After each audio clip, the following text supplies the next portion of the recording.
Welcome back to the Broto Fantasy Football Podcast presented by BrotoFantasy.com. I'm your host, Tim Petrop, with my brothers, the only two twins that give you double that fantasy goodness, Michael and Jason Petrop. That's my Ravens impression because we are here with the summer heat wave.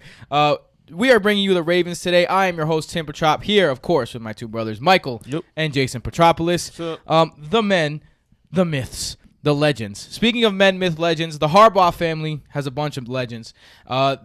Let's get into Your segues aren't always on point. That's a solid segue. That's how we do it. The offensive outlook we're going to start with, of course, that's when we look at the offense of this team and the coaches and how that will affect the offense. Their head coach, again, is John Harbaugh. He's been in place for a long time. Their offensive coordinator took over last year in the middle of the season when they fired John DeFilippo, and that is Greg Roman. Despite being a pass-first offense the first half of the season, and remember Lamar Jackson took over Week 10, they still led the league in rushing attempts with 547 rushes last season. He took over when Lamar Jackson took over, like I said. Previously, he was a tight end coach. He's going to tailor the offense around Lamar Jackson. A couple little tidbits about him. He was the offensive coordinator for the 49ers during the Colin Kaepernick years when they transitioned from Alex Smith to Colin Kaepernick. He was also the Bills offensive coordinator in the Tyrod Taylor years. So he has a lot of experience tailoring an offense around a running quarterback. And John Harbaugh already said take the over on this year on Lamar Jackson carries. Real quick, you said John DeFilippo. That was the Vikings. You got the wrong coach in mind. We'll see. My bad. Okay, so Greg Roman legit was just made for this. Yeah. Kaepernick, Taylor, now Lamar Jackson. This is what he does. This is literally what he does. He coaches tight ends and he makes running offenses. If you heard his name too, it sounds like a running back tight ends coach. Greg Roman. Yeah, right, Greg. I wonder if he had a say in drafting Lamar Jackson. Well, if he didn't have a say, if he did have a say, the quarterback is the quarterback, and that's Lamar Jackson. Let's get to the quarterback first. You like that transition? That wasn't very good. The first one was way better. The quarterback is the quarterback. All right. He taps me on that one, and the first one was way better. All right, let's get into it. 54% of Lamar Jackson's fantasy points last year came on the run. He is a running machine, but he also lost 12 fumbles, so something that has to be definitely worked out. Had a high floor but a low ceiling last year, being drafted as the 19th QB off the board as of this recording. If you're the type to hold a QB, are you keeping him, or are you taking that risk that a lot of people are kind of going towards Josh Allen and Mitch Trubisky if they're looking for running quarterbacks, guys like that. So I feel like Lamar Jackson is going down the list a little bit because of that. How do you feel about Lamar Jackson? Jason, let's start with you. Lamar Jackson, I would certainly take over Josh Allen. I think that he's safer of the two. I don't think Lamar Jackson's going to lose his job this year because they're forming an offense where he's going to run a lot, and that's what it's going to look like. So he's going to do what they want him to do. And I don't think it's going to matter as much the fact that he can't pass like it matters where Josh Allen can't pass. He surpassed 180 passing yards one time last season. He had one game with multiple passing touchdowns, and that's why his ceiling isn't high. He's not the Cam Newton, Mike Vick in his prime type person. But he's going to be good enough, I think, to be in the quarterback 10 to 15 range every week because when you're running for 700 rushing yards in 7 games and you're scoring touchdowns, if you 100 rushing yards, 1 rushing touchdown, and 100 passing yards even is enough to be a viable quarterback. And I think Lamar Jackson's going to be safe enough due to that offense that he's in. So I prefer Lamar Jackson over Josh Allen. I think he's a good late-round pick for a safe quarterback every week. You know, and John Harbaugh said today, they asked him about how often Lamar Jackson's going to run. He asked what the career high was, 100-something for a quarterback in a season, and he said bet the over. Yep. It was Lamar Jackson last year. Yeah, it was. He set the record. Oh, okay, yeah, Lamar Jackson last year. So I expect a whole lot more of that. This dude had 700 rushing yards and 1,200 passing yards. This is like Jason when he made Madden with Brad Smith at QB playing only the Wildcat.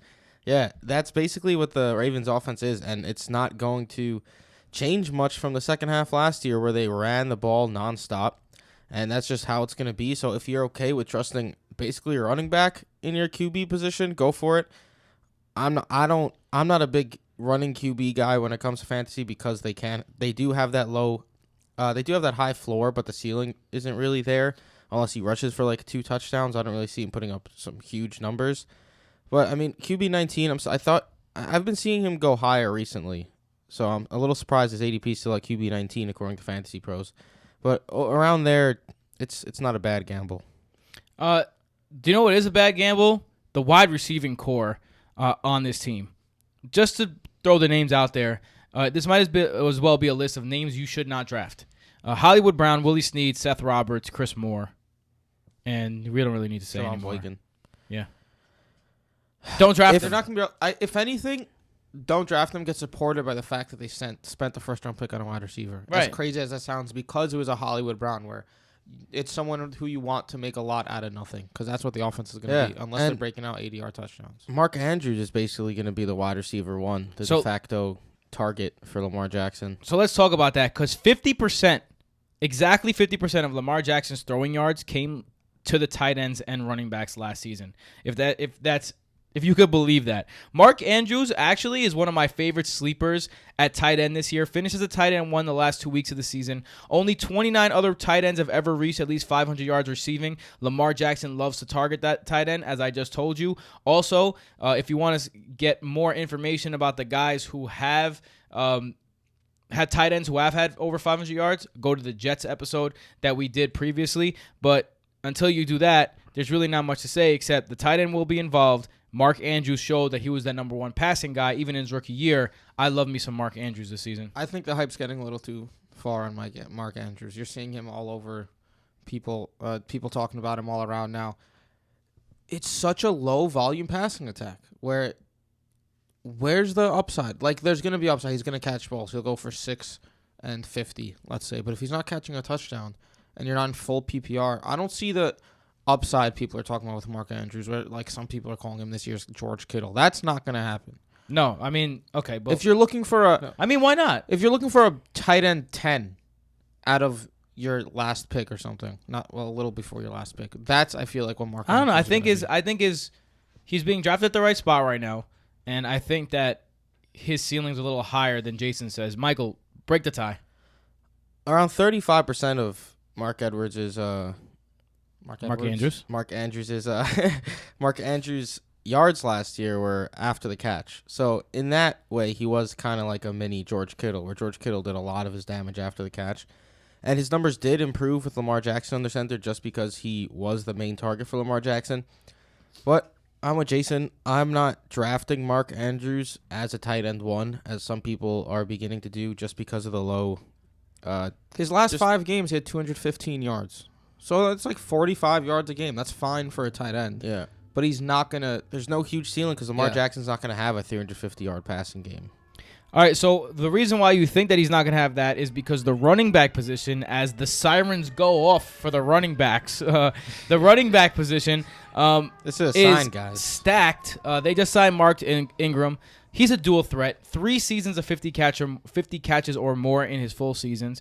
He'll see targets in the air, but he will share the load on the ground. Gus Edwards had 5.2 yards per carry last season. They're not just going to forget about this dude. So I think it's going to be a Mark Ingram, Gus Edwards tag team matchup with the Ravens. Michael, what do you think? Before we talk about Mark Ingram, I have something to say about Gus Edwards because I saw the stat and I thought it was pretty crazy because everyone on Twitter and in other podcasts just seems to be pushing Gus Bus to the side. We call him Gus Bus Edwards. Just seem to be pushing him to the side as if he wasn't there and if he wasn't effective last season. Gus Edwards on 137, the NFL running back, another stat from Michael Salfino from The Athletic. The average NFL running back stuff rate, we went over this in a previous episode, 9.3%. Stuff rate means stuff before the line of scrimmage? Stuffed at the line of scrimmage, yeah. 0.7. He was stuffed 1 time on 137 carries. This dude just gained yards every time he was given the ball. And they're just acting as if that's how you get a 5.2 yards per carry right there. Here's my argument, though. Lamar Jackson in his games averaged 14 to 20 rushes a game, and they're not going to back away from that. The running backs... I mean, they might back away from that a little bit. I think 14 to 20 is a lot. The running backs combined for 20 to 28. So if we're talking 2 or 3 people, if you add in Justice Hill, maybe Kenneth Dixon, if he might. That's what I'm saying. Is there really enough there to have the one guy who's going to be productive? That's what I'm saying. Like, I'd bet my money on Ingram. While this team looks like they're going to be this superior rushing haven where you should attack the running backs, I don't really like any of the running backs at their ADPs besides Gus Edwards. because he's basically free. Even Justice Hill is climbing up draft boards. I think there's room for 2 running backs in this backfield to both be fantasy viable. I'm not sure. I think Ingram is going to be a back-end safer running back too. I think that's it. If you look at, I also don't know how much they're going to pass to their running backs, how effective that's going to be even. And Like, if they do pass to the running backs, how much space are these running backs going to have to create if there's 8 people in the box and 8 people at the line of scrimmage ready to tackle the running back who just caught a screen and gained 0 yards? And that's why I love Mark Andrews this year. something to note about Ravens running backs, though. Harbaugh has something against running backs with repeat performances. Leading rusher in 2015, Justin Forsett. The year after, Terrence West. The year after, Alex Collins. The year after, Gus Edwards. The Ravens do this, and if you go back even more, like since Ray Rice, they haven't had an established runner. But I'm not saying Gus Edwards is going to lead the team in rushing yards. No way. That's going to be Mark Ingram. My I'm just argument was saying- going to be, it was Edwards last year. It has to change this year. And people think Justice Hill's going to be the next one up. Nah. So it's probably Ingram this I year, think Justice Hill Hill- next year. I don't think Hill's going to be the person this year. Let's move on to our one injury away segment since you set me up so nicely, Jason. Thank you very much. Justice Hill, I think, is the odd man out at the moment, but if Mark Ingram goes down, someone's going to need to catch passes out of that backfield because for sure, Gus Edwards is not. And Kenneth Dixon might get cut. Please watch out for that. As of this recording, he's still on the team, so we're going to count him in. Kenneth Dixon might be the guy that gets it, but he also doesn't have a history of catching passes. I think Justice Hill, if Mark Andrews goes down, which if Mark Ingram goes down, which Mark Ingram does have a history of some injury. So if he goes down, I think it's his job. Michael, who's your one injury away? For me, it's Gus Edwards, just because I don't think the passing potential for the running backs is huge, and Gus Edwards was great last year. Even though Justice Hill, I'm definitely in the minority here, because Justice Hill is like this explosive.